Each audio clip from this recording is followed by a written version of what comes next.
물에 대한 극도의 공포를 가진 사람이 그 제발로 흔들리는 바다 한가운데로 걸어 들어가서 패들보드 위에 서게 되기까지 시간이 얼마나 걸릴까요?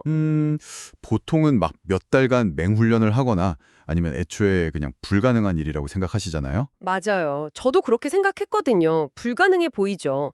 그런데 단 20분, 그 치밀하게 계산된 20분의 어떤 침묵의 시간이면 충분하다면 믿으시겠습니까? 네, 진짜 놀라운 일이죠. 끊임없이 새로운 관점을 갈구하고 또 정보 이면에 숨겨진 작동 원리를 파헤치기 좋아하는 당신을 위해 준비한 오늘의 심층 탐구 바로 시작합니다. 네, 반갑습니다. 오늘 우리가 해부해볼 자료는요. 충남 태안에서 열리는 2026 장애인 패들보드 체험축제의 기획안 그리고 현장의 공기를 생생하게 담아낸 4장의 사진입니다. 이 자료들이 던지는 화두는 되게 명확하거든요.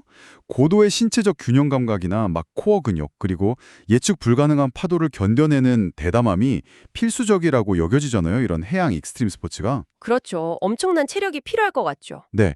그런데 이게 어떻게 신체적 제약을 가진 이들을 위한 완벽한 치유와 교감의 장으로 변모할 수 있는가? 바로 그 점을 보여주는 거죠. 그러니까 단순히 좋은 취지의 행사가 열린다 이런 표면적인 사실을 넘어서는 거네요. 맞아요.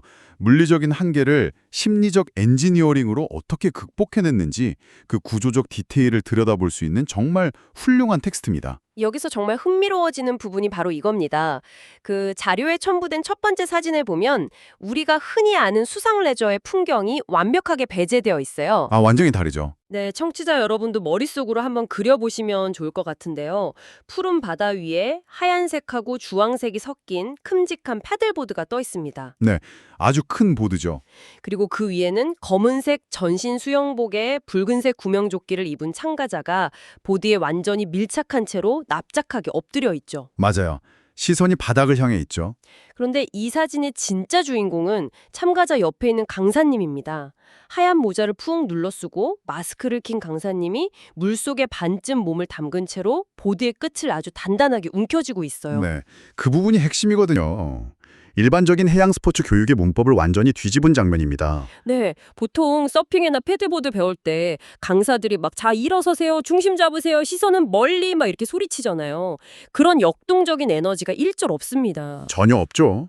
시각적인 자료일 뿐인데도 굉장히 고요하고 조심스럽고 물의 흐름을 함께 느끼고 있다는 그 교감의 정서가 압도적으로 다가오거든요. 그러니까 보통의 스포츠 레슨은 퍼포먼스나 기술 습득, 즉 얼마나 빨리 파도를 타는가에 초점이 맞춰져 있잖아요. 성과 중심의 세계인 거죠.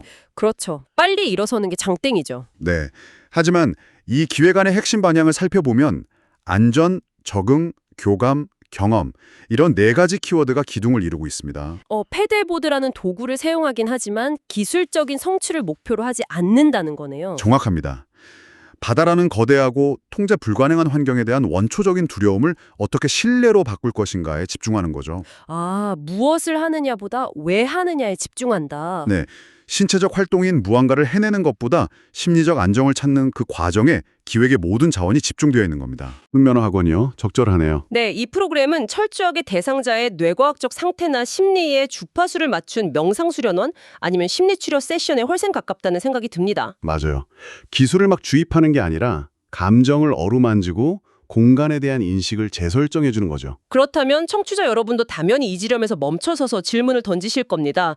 이렇게 심리적인 부분, 즉 교감이나 적응을 강조하는 기획이 실제 파도가 출렁이는 그 통제 불가능한 물 위에서는 구체적으로 어떻게 시스템화할 수 있는 걸까요? 그게 제일 궁금한 부분이죠. 단순히 강사가 옆에서 막 할 수 있어요, 화이팅! 이렇게 외치는 언어적인 격려만으로는 뇌에서 뿜어져 나오는 공포 반응을 절대 멈출 수 없을 텐데요. 오히려 그런 응원과 격려만으로는 역효과가 납니다. 진짜 역효과요? 네, 불안감이 극에 달한 상태에서 과도하게 막 말로 자극을 주면 뇌의 편도체를 자극해서 싸우거나 도망치거나 하는 그런 스트레스 반응을 더욱 증폭시키거든요. 오히려 더 패닉이 올 수 있다는 거군요. 맞습니다. 그래서 이 프로그램은 언어적인 격려를 과감히 축소하고 압도적인 물리적 통제력 그리고 시간을 제공하는 방식을 택합니다. 자, 이걸 하나씩 풀어볼까요?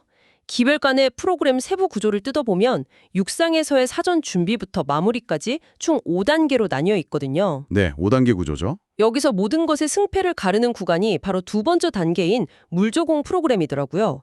특히 참가자 한 명당 전담 가이드가 한 명씩 배정되는 1대1 밀착형 체험이라는 게 눈에 띄었어요. 여기서 정말 매력적인 부분이 바로 그 물 적응에 들이는 시간입니다.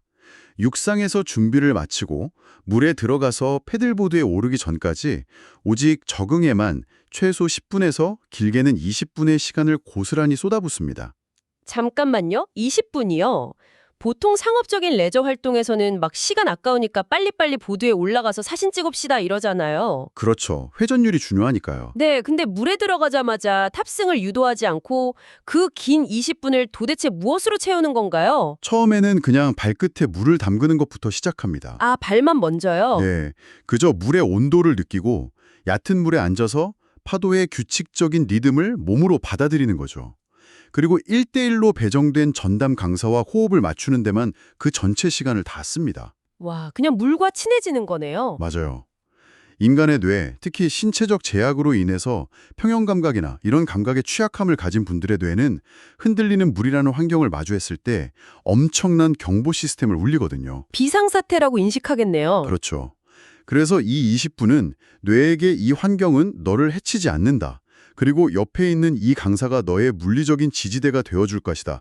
이런 데이터를 지속적으로 입력하는 겁니다. 아, 경보 시스템을 수동으로 꺼버리는 신경학적인 리셋 과정인 셈이군요. 바로 그겁니다.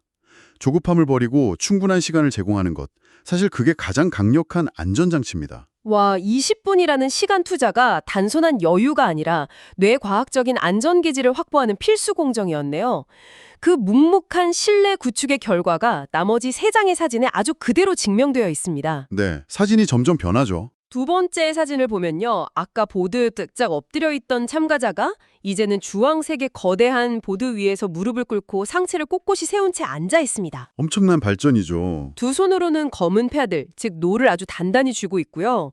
그리고 세 번째 사진으로 넘어가면 참가자가 보드 위에 엎드려서 물살을 가르며 나아가는데 강사님이 보드 뒤쪽에 함께 무릎을 꿇고 앉아서 노를 저어주고 있어요. 네, 함께 타고 있죠. 강사님하고 한 배를 타고 같은 리듬으로 움직인다는 것 자체가 엄청난 시각적 그리고 심리적 안동함을 줄 것 같아요. 맞습니다. 여기서 강사의 손과 위치를 집요하게 추적해 볼 필요가 있거든요. 모든 사진 속에서 강사는 보드의 가장자리를 양손으로 꽉 누르면서 지탱해 주거나 아예 방금 말씀하신 것처럼 보드의 동승에서 무게중심을 잡아줍니다. 아, 절대 혼자 두지 않는군요. 네. 그리고 특히 밀짚 모자를 쓴 강사님이 물속에 서서 흰 밧줄 같은 리시코드, 그러니까 보드와 사람을 연결하는 생명줄이죠. 이걸 두 손으로 팽팽하게 잡아당기면서 컨트롤하는 모습이 나오는데 이게 이 기획의 정수입니다. 리시코드가 그냥 보드 안 떠내려가게 하는 줄이 아닌가요? 단순한 플라스틱 줄이 아닙니다. 참가자의 뇌가 불안감을 느낄 때마다 강사의 묵직한 힘이 리시코드를 통해 보드로 전달되거든요. 아, 줄을 통해서 힘이 느껴지겠네요. 네, 그게 참가자의 감각기관에 닿아서 내가 통제받고 있다, 고로 나는 안전하다, 이런 메시지로 번역되는 물리적인 심리적 연결망인 셈입니다. 물리적인 안전장치가 심리적인 안전망으로 완벽하게 치환되는 과정이네요. 정말 놀랍습니다. 그리고 그 기나긴 20분의 적응, 또 리시코드를 통한 끊임없는 실내 교환의 결과물이 바로 대망의 4번째 사진입니다. 네, 정말 감동적인 장면이죠. 얼굴은 안 보이지만 참가자가 그 흔들리는 보드 위에 두 발로 완벽하게 일어섰습니다. 한 손에는 패드를 쥐고 다른 한 손은 마치 만세를 부르듯이 번쩍 하늘 위로 들어 올렸어요. 네, 만세 포즈죠. 단순히 보드 위에서 균형을 잡았다는 의미를 넘어서서 평생 접근 불가능하다고 여겼던 공포의 대상을 마침내 자신의 통제 아래 두었다는 뇌과학적이고 신체적인 승리의 순간으로 읽힙니다.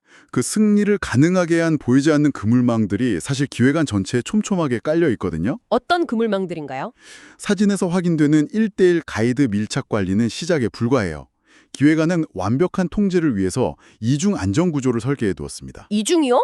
가이드 말고 또 있나요? 네, 가이드 외에도 별도의 인명구조 요원과 구조보트가 물 밖에서 상시 대기하고 있고요. 모든 참가자는 부력이 엄청 강한 필수 구명조끼를 착용합니다. 아, 만약의 사태를 완벽히 대비하는군요. 게다가 사용하는 패들보드 자체도요, 일반적인 막 날렵한 서핑보드가 아니에요. 부력이 극대화되고 폭이 넓어서 파도의 운동 에너지를 흡수하는 대형 보드를 사용하죠.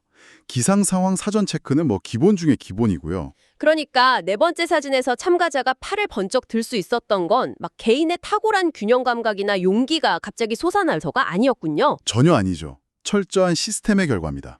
내가 지금 중심을 잃고 물에 빠진다고 해도 저 강사님이 내 보드를 단단히 붙잡아 줄 것이고 멀리서 구조보트가 즉각 달려올 것이다. 이런 시스템에 대한 철저한 믿음이 있었기 때문이네요. 정확합니다. 완벽하게 세팅된 물리적 인프라가 심리적 장벽을 허물어버린 거죠. 네, 그것이 다시 육체적인 성취로 피어나는 놀라운 메커니즘을 우리가 방금 확인한 겁니다. 두려움이라는 불순물이 1:1 맞춤형 가이드라는 촉매를 만나서 신뢰로 변하고 마침내 성취감이라는 황금으로 재련되는 약간 심리적 연금술 같은 거죠. 와, 심리적 연금술. 표현이 너무 좋습니다. 자, 이제 이것을 더 큰 맥락과 연결해보면 어떨까요?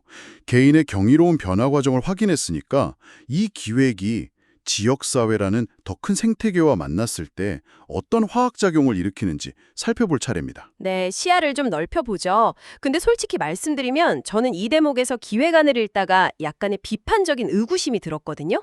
아, 어떤 부분이 의심스러우셨나요? 청취자 여러분도 이런 기사 많이 보셨을 텐데요. 장애인 친화 해양관광이나 무장애 축제 같은 화려한 타이틀을 단 행사들이 현실에서는 어떻게 소비되나요? 보통 지자체에서 연말에 남는 예산 쏟아부어서 하루짜리 대형 행사 뚝딱 열잖아요. 네, 흔히 볼 수 있는 풍경이죠. 맞아요. 현수막 앞에서 기관장들 사진 몇 장 찍고 나면 신기루처럼 사라져버리는 이른바 보여주기식 연간 포르노의 함정에 빠지는 경우가 너무나 많습니다. 저는 이 태안의 기획안도 처음엔 그런 반짝 행사가 아닐까 의심하며 꼼꼼히 뒤집어 봤거든요. 네, 충분히 그런 우려를 가질 만하죠. 과연 이 시스템이 제가 우려하는 그 일회성 이벤트의 함정을 어떻게 돌파하고 지속 가능성을 담보하고 있는 겁니까? 그 의구심이 바로 이 기획안의 숨겨진 가치를 드러내는 열쇠인데요. 이들은 중앙정부나 지자체의 대규모 하향식 지원금에 전적으로 목을 매는 구조를 과감하게 탈피했습니다. 아, 정부 예산에만 기대지 않는다고요? 네, 기획안의 예산 운영 카트를 보면 아주 중요한 문장이 등장하거든요. 바로 체험단체의 예산에 맞춰 프로그램 진행 가능이라는 대목입니다. 체험단체의 예산이요? 네, 이게 무슨 뜻이냐면 정해진 날짜에 대규모 인원을 쓸어 모으는 축제 형태가 아니라는 겁니다.